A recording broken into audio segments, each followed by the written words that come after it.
یزید نے اہل بیت کا خون کیا، اور اتنا بڑا واقعہ ہے کربلا کہ دنیا کی تاریخ میں نہ پہلے کبھی ہوا نہ بعد میں کہ رسول کی نسل کے 18 نوجوان ذبح کر دیے جائیں۔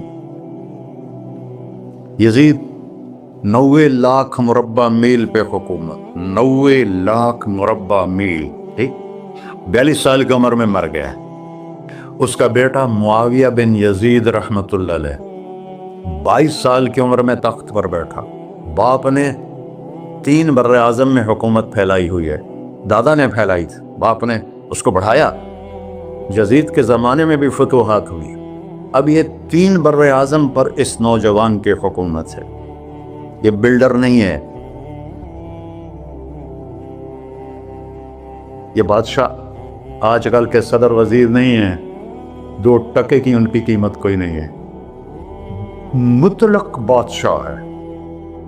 40 دن حکومت کی اور سارے خاندان کو بلایا اور کہنے لگا، اب تصور کرو 22 سال کا ایک شہزادہ ہو اور 3 بر اعظم اس کے سامنے ایسے جھکا ہوا ہو، تو اس کو کیسے آپ میئر کر سکتے ہیں؟ جبکہ کاغذ کے نوٹ نہیں تھے، سونا تھا، چاندی تھی، ہیرے تھے، اصل دولت تھی۔ یہ کاغذ کوئی دولت ہے؟ یہ تو یہودیوں نے آپ کو بیوقوف بنایا ہوا ہے۔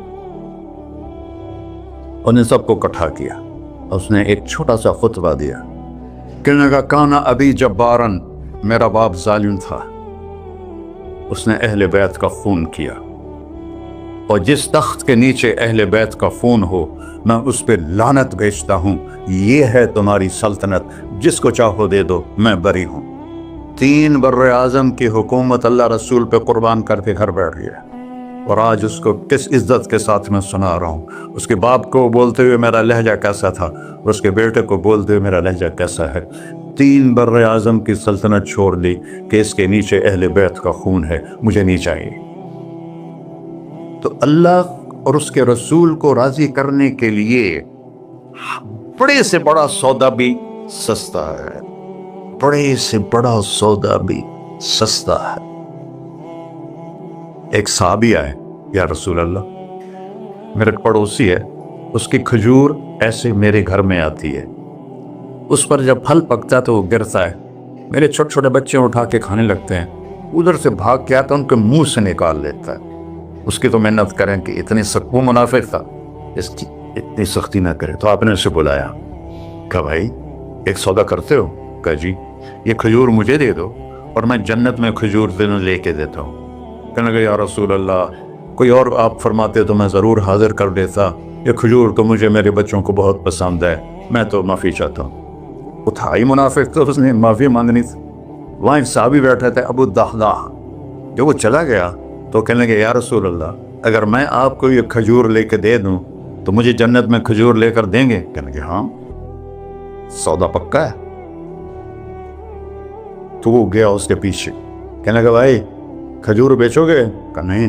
کہہ رہے، بھائی بیچ دو۔ ارے جا، میں نے رسول اللہ کو نہیں بیچی، تجھے کیسے بیچوں گا؟ انہوں نے کہا، منہ مانگی قیمت لے لے، منہ سے بول کیا لینا چاہتا۔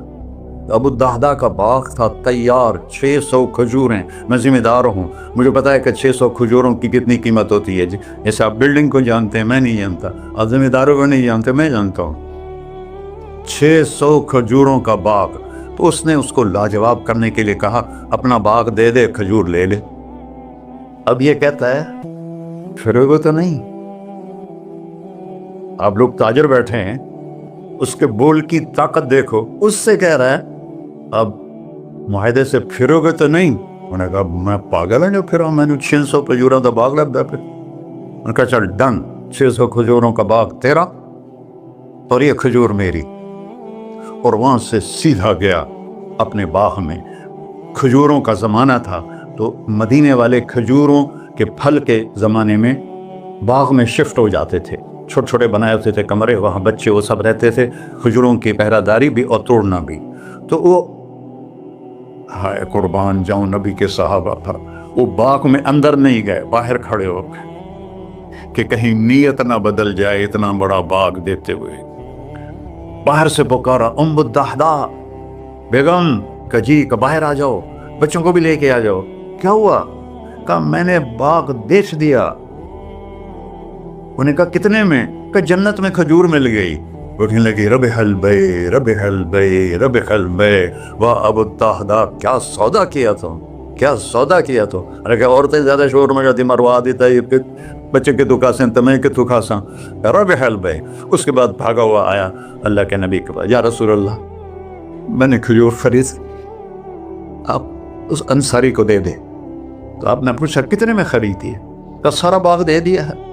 کھجور لے لی. آپ نے کہا پہلا سودا کینسل. کم من عذق رداح ودار فیاح لأبی الدہداء. اب تیرے لیے میں دیکھ رہا ہوں تیرے رب نے جنت میں کھجوروں کے باغ لگا دیے ہیں اور تیرے کوٹھے کی جگہ کھجوروں میں محل بنا دیے ہیں سونے چاندی کے. جنت میں تو مٹی نام کی شے کوئی نہیں، لوہے نام کی شے کوئی نہیں. ایک ہر گھر ایک انچ سونے کی، ایک چاندی کی، ایک زمرد کی، ایک یاقوت کی، مشک کا گارا اور زعفران کی گھاس اور اس کا لنٹر اللہ کا عرش ہے. تو سودے کر گئے. آپ سب کچھ کرو اللہ رسول کو پیچھے نہ چھوڑ، کیونکہ ہمیشہ تو زندہ نہیں رہنا، چلے جانا ہے. دنیا میں سب سے بڑا محل بنایا تھا کسریٰ نے، نوشیروان کے پوتے خسرو پرویز نے، جس نے ہمارے نبی کا خط پھاڑا تھا. 40,000 پلرز پر وہ گھر تھا. آپ لوگ بلڈر اور سکوائر فٹ لگاؤ، 40,000 ستونوں پر وہ گھر کھڑا تھا اور وہ اس کے اوپر سارا سونا ہیرے جواہر 40,000 پلر پر تھے اور اس کے 500 بڑے بڑے گنبد تھے اور سب سے بڑے گنبد میں 1,000 سونے کے فانوس تھے اور اس میں ایک رات میں 9 من تیل جل جاتا تھا صرف ایک رات کے لیے اس کو. اور 3,000 باندیاں تھیں، 6,000 نوکر تھے صفائی کے لیے، 12,000 سپاہی تھے اس کی حفاظت کے لیے. لیکن وہ چند سال بھی نہ رہ سکا کہ پلٹا کھایا حالات نے اور رومن امپائر کیسر نے آ کر اسے شکست دی. نینوا میں ہمارے نبی کے خط پھاڑنے کے بعد آپ نے فرمایا تھا کسریٰ نے اپنا ملک پھاڑ دیا. تو وہ آیا، وہ شکست کھائی کسریٰ نے اور بھاگ گیا. اس نے سارے محل کو آگ لگا، مٹی کا ڈھیر بنایا. اور مسلمانوں میں سب سے بڑا محل بنایا اندلس کے بادشاہ عبد الرحمن نے الثالث نے. 4,316 پلر پر تھا وہ گھر اور پورے یورپ میں اس کی دھاک تھی. ہر طرف سے ہیرے آ رہے ہیں، موتی آ رہے ہیں، جواہر آ رہے ہیں. پورے پلر، پوری چھت سونے سے بنی تھی اور پورے پلروں پر ہیرے جواہرات تھے. اور باہر ایک بڑا تالاب تھا، کس کا؟ پارے کا، پانی کا نہیں، پارے کا. اس میں کیا کرشمہ تھا؟ اس کو اس اینگل سے انجینئرز نے بنایا تھا کہ سورج کی شعائیں جب پارے پر پڑتی تھیں تو پارا تو ہلتا ہے، کھڑا نہیں رہتا، تو شعائیں ایسے ایسے ڈانس کرتے کرتے کرتے محل پہ پڑتی تھیں تو لگتا تھا پورا محل رقص کر رہا ہے. اب میں وہاں گیا تو ایک کوٹھے کے سوا وہاں کچھ بھی نہیں تھا، وہ بھی کوٹھے کی چھت نیچے گری ہوئی تھی. تو آپ لوگوں کو دیکھو، ہمارے نبی پہ قربان جائے، انہوں نے ہمیں کیسی پیاری زندگی دی. وضو سے پہلے ایک دعا سکھائی ہمارے نبی نے. ہم 5 دفعہ تو کم از کم کرتے ہیں وضو کہ اللہم اغفر لی ذنبی ووسع لی فی داری وبارک لی فی رزقی. دنیا بھی جوڑ دی، آخرت بھی. یار میرے کو معاف فرما، مجھے بڑا گھر دے، مجھے کھلا گھر دے، مجھے کھلا کر دے اور میرے رزق میں برکت دے. کھلا گھر اللہ کی نعمت ہے، آپ لوگوں کو میسر کر رہے ہیں سہولتیں. آپ کو اجر ملے گا اگر اس میں جھوٹ نہ ہو، سود نہ ہو، کھوٹ نہ ہو، ہیرا پھیری نہ ہو، وعدہ خلافی نہ ہو. تو یہی آپ کی جنت کا راستہ ہے.